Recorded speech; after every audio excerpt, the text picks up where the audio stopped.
আজ ২৬শে জুন আন্তর্জাতিক মাদক বিরোধী দিবস।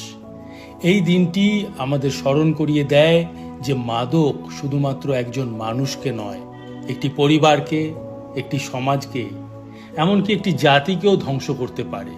আমরা এমন এক সময় বাস করছি যেখানে যুব সমাজ নানা চাপে, হতাশায় কিংবা কৌতূহলে পড়ে মাদকের ফাঁদে পা দিচ্ছে।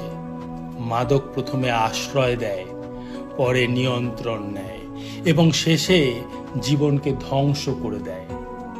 কিন্তু মনে রাখবেন, মাদক থেকে দূরে থাকাটা শুধু ব্যক্তিগত সিদ্ধান্ত নয়, এটি একটি সামাজিক দায়িত্ব। একজন মাদকাসক্ত শুধু নিজের নয়, পরিবার ও সমাজের জন্য বিপজ্জনক।